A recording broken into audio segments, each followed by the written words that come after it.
Hey guys, I just got back from the gym and I'm going to be meal prepping for the rest of the week. I figured I would film it for you because my old meal prep videos were a little bit lower in protein, higher in carbs, which there's nothing necessarily wrong with that, but I am on a new meal plan that is higher in protein, lower in carbs, and I know a lot of people out there are always looking for high protein vegan meals, so I wanted to show some samples of what I'm eating to meet my protein goal. I have to give credit to Fitnika. She's really big in the vegan fitness community. I actually paid for her meal plan service where she puts together what your macros are and a meal plan that kind of fits those macros. I did alter the meal plan quite a bit from what Mika originally provided me just to fit my taste a little bit better and make it more meal prep and budget friendly.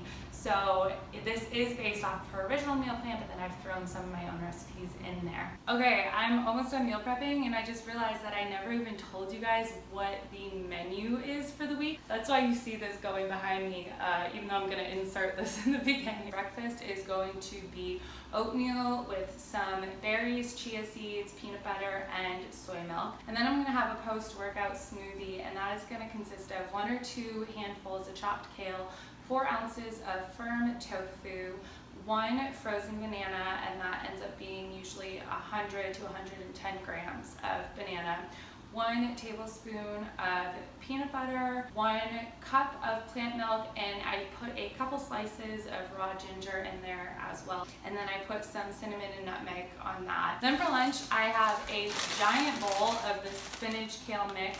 This one has spinach, baby bok choy, baby shards. Well, this one doesn't have kale, but anyways, it's called the Power Greens mix. I get these at Walmart. It's the cheapest place I found to buy fresh greens. When I was buying it at Kroger, I would get something like this for like $4 or $5, which is too much when you have to buy a lot of them. So it ends up being around 4 cups of this, which I know is a lot, but you've got to get in your daily greens. And then I top that with a ½ cup of edamame, about a cup of other steamed vegetables, and for this week I'm using a stir-fry mix, but you know, you can use whatever vegetables you like. A serving of some chicken seitan that I'm going to be making, and you will see that recipe below. 2 tablespoons of an Italian dressing, and then I finish that off with some bacon bits. Not the ones that say real bacon, obviously, but some bacon bits are vegan. It's actually just soy protein. And then for dinner, I'm gonna be doing some barbecue sandwiches. So I picked up this barbecue seitan at Nashville Veg Fest, and the brand is No Evil Foods, and it's called Pit Boss. And I got to sample this at Veg Fest, and it's so flipping good. If you can't find something like this, you could do a sandwich with your own seitan that you make, or any of the fake meats you can buy at the store. If protein isn't your main concern, you can also make a pretty awesome pulled barbecue with jackfruit. I have not done that yet, but I know a lot of people do that, so that's an option, but that will be lower in protein. That's going to be going on some Dave's Killer Bread. This has 21 whole grains and seeds. If I'm going to be eating bread, I try to make it at least a little bit healthy, and it does have 5 grams of protein per serving, so this is another 10 grams of protein, which is pretty cool. On that sandwich, I'm also going to be putting a broccoli slaw, which I'm going to be making in this prep, and then on the side, I'm going to have a 4-bean salad, which I will also be making in this prep. For one day, this should come out to 1,780 calories. I believe it's right around 120 grams of protein. It is a little bit higher on the carb side than what my goal is, but I was just really feeling sandwiches this week, so whatever. So it is, I want to say about 210 grams of carbs for the day, and then fat is right around 60 grams. And I'll put up screenshots at the end of this so you can see all the details. So my first step in the meal prep process, besides the meal planning and grocery shopping part of it, is to make a list of everything I need to prep. Because now that I have a little bit more free time, I don't cook full meals and then microwave them. I'm trying to do a little bit more of like an ingredient prep, so that way I can freshly cook them when it's time for the dinner. So these are all the things I know I need to prep, and then this way I can look at it and kind of see what's going to take the most time and start with that and just kind of go down the list. It helps with multitasking. If you hear any noises in this video, it's my cat. I can't control him. He does whatever he wants in this house. Normally I would start with seitan because that takes the longest, but I'm actually going to start with prepping my smoothie ingredients because I just got back from the gym and I'm supposed to be having my protein smoothie right now. So I'm gonna prep that, make my smoothie, and then kind of get started on the main prep. I hope you guys find this helpful. If you have any questions, please leave them below, and I will link any recipes I'm using below. And I'm also going to do a little write-up on my blog kind of summarizing this whole thing if you find it easier to read things than watch it. Alright, let's start this. So the first thing I'm doing is I'm just going to wash and dry my kale, and then I am going to put it in the storage container that I use. I'm probably also going to tear it up a little bit so they're in smaller, more manageable chunks when I put them into my smoothie.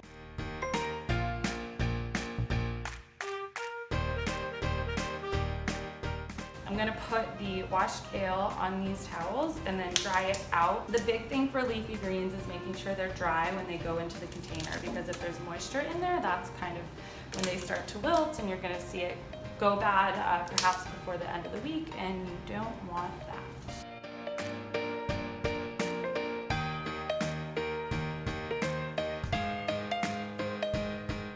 To store them, another trick I use just to make sure there's no excess moisture is to put a dry paper towel on the bottom. I actually used to have some of those produce savers and they really did work well, but I just moved and I had a limited amount of stuff that I could bring, and that was not one of them. So I'm just kind of going with this paper towel trick in an airtight container, and that's been working pretty well. I haven't really had any problems with my kale going bad.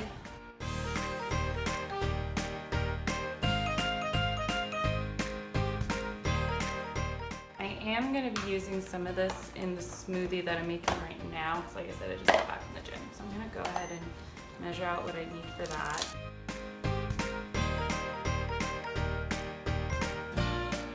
And I also like to put another layer of dry paper towels on top to soak up that excess moisture. It really helps in making sure that nothing is wilting or going bad before you use it all. Anyone who cooks for one person knows like fresh produce is the hardest thing to keep fresh and use up and not be throwing away. So definitely had to learn how to best store everything, and it really makes a difference. Now that that's done, I'm gonna go ahead and get started on my seitan.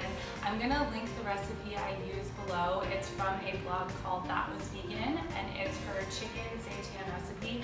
I do make a couple of substitutions and additions though, so I wanted to let you know what those were. The first thing is her recipe calls for 1/4 cup of chickpea flour.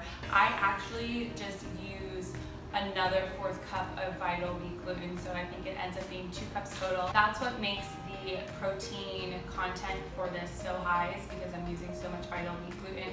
Obviously, if you have a gluten issue, seitan is not the best for you, and I'm really sorry about that because it is so macro friendly. I don't have a problem with gluten, so I'm a big fan of seitan. Next, I only use a tablespoon of oil. Hers calls for 2 tablespoons. Honestly, you might even be able to omit the oil altogether. I haven't tried that yet, but oil is one of those things that can really drive up the calorie count of a recipe, so I always try to use less than what a recipe calls for. The last thing is I am going to be adding some liquid smoke. I am going to add a tablespoon, maybe 2 tablespoons. I kind of play it by ear. That's totally optional. I just really like liquid smoke. It obviously adds to the meaty flavor of the seitan, but I have made this recipe without liquid smoke and it's tasted great as well. That being said, I'm gonna go ahead and get started on that, and again, I'm gonna link the recipe I'm using below.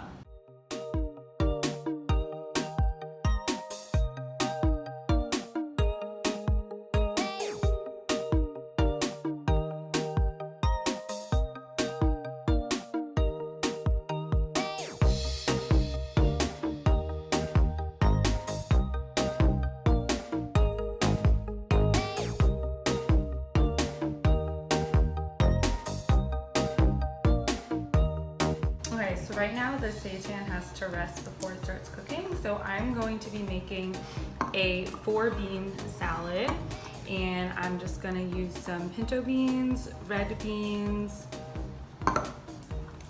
some black beans and navy beans. You of course can use whatever you like. These are just kind of in the higher protein content range. They each have 6 or 7 grams. I basically just combine all those in a bowl, and then I add a tablespoon or 2 of some sort of vinegar. You can use white vinegar. All I have on hand right now is apple cider.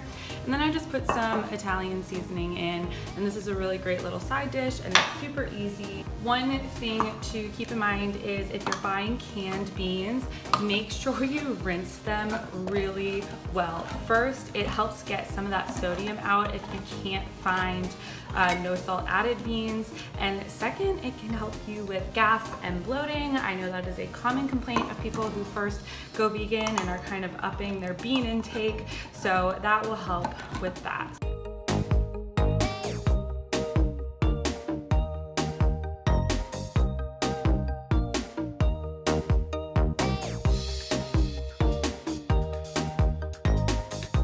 All right, here is the final product. So that's super easy, quick to put together, and it makes a great little side dish whenever you're trying to get in some extra protein. Also, I just wanted to show you guys this little trick I use when you're making homemade recipes and how to track it in MyFitnessPal. So what I do is when I make this, I scan all the ingredients into MyFitnessPal. They have that section where you can add recipes, and I know it's going to be 5 servings, but I'm not putting this into 5 servings right now. I'm just going to scoop it at the time of my dinner. So how I know how much to scoop when it's dinner time is I'm going to find out the weight of the whole recipe. So I'm gonna zero out my scale. This is the same container that the beans are in. So this is 37.9 ounces total as a recipe. And what I will do at the time of my dinner is I'm gonna divide that 37.9 by 5 because it's making 5 servings. And then when it's dinner time, I'm just gonna scoop out whatever that serving is. So whatever 37.9 divided by 5 is. And I do that when I make my seitan, when I make any sort of recipe like this. So that's really helpful if you make a lot of your own recipes. It makes it so that you are eating the same amount every day, so you don't get to day 5 and then you have like nothing left because you did too big of portions for the first 4 days. So that's my helpful tip for that. I'm gonna finish up the seitan now.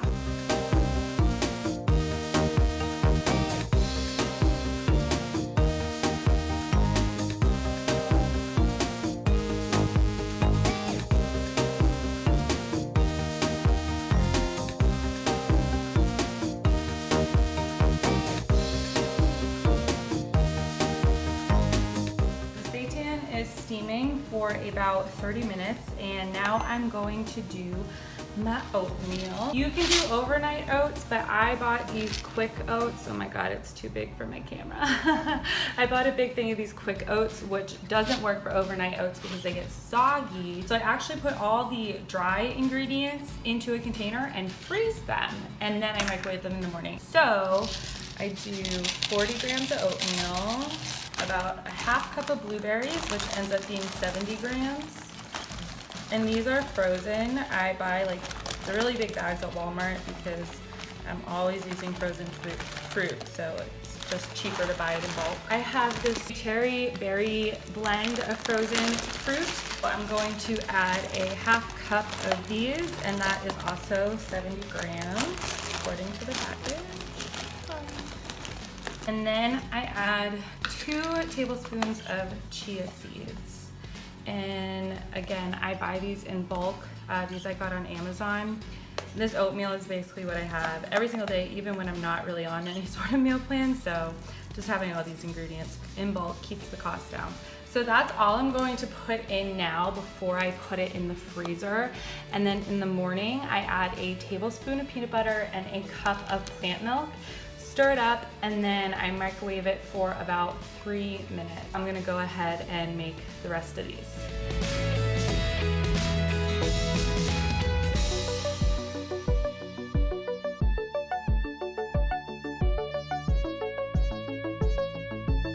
Okay, so now I'm going to be cooking up some of my frozen veggies. I have a package of edamame that I'm going to steam in the microwave, and then I actually already opened this for dinner last night, but I have a package of stir-fry vegetables that I'm going to be cooking on the stove. And the key with frozen vegetables is you actually want to undercook them because you're going to be reheating them again. If you cook them fully now, they're just going to end up being pretty mushy when you reheat them. I also only cook one bag of frozen veggies at the time. I'm probably going to have 2 full bags of edamame during the week, but to me there's really no point in tossing in 2 bags now and then letting them both sit in the fridge for 5 days. So when it's time for me to do my next bag, I'll just pop it in then. They'll probably be in 2 or 3 days. And then same thing with these, I'm gonna have to cook another bag probably in 2 or 3 days. But again, if they're just sitting in the fridge, the texture is just gonna keep declining. So I just find it best to kind of cook these as needed. So I'm gonna go ahead and do that.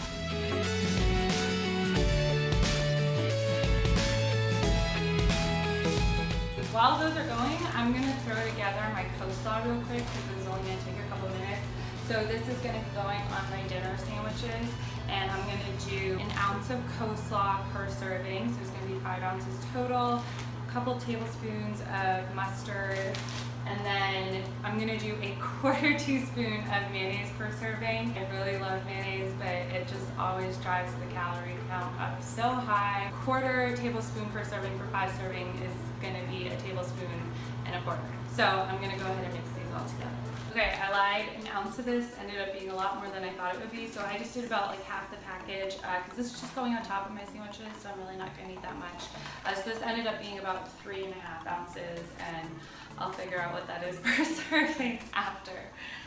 So another tip for veggies, if you're steaming them especially, make sure you empty this into a strainer first. Don't just dump it into your container because there's going to be some extra moisture in here from the steaming, and if you just dump it into the container, you're going to find like 1 teaspoon or 2 of water sitting there, and you really don't want that when you're letting your veggies sit in the fridge for a couple days. So strain it before you put it into a container, and then you can go ahead and pop it in the fridge.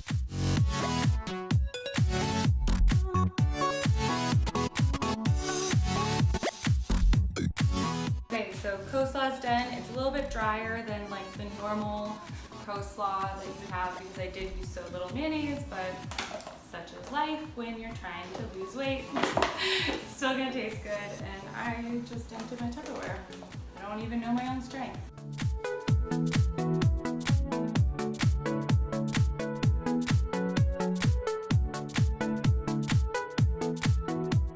Okay, so everything is done. I'm just waiting for the seitan to cool, and then I am going to chop it up.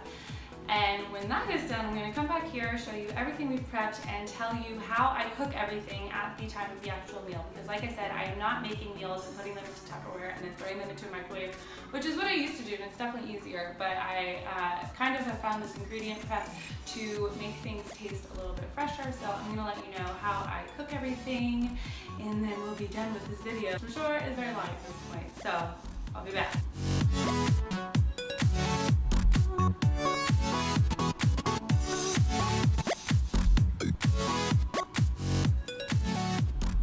Everything that I just prepared. This is the finished seitan that I was cooking. I just put it into little slices, and these are my weighed out toppings for my lunch salad. So the seitan, the edamame that I steamed, and then the stir-fry vegetables that I steamed. And again, when it comes time for me to eat, I'm going to be heating these up. I usually heat them up in a pan real quick with some Cajun seasoning, and then I'm going to put these on top of about 4 cups of spinach with 2 tablespoons of Italian dressing.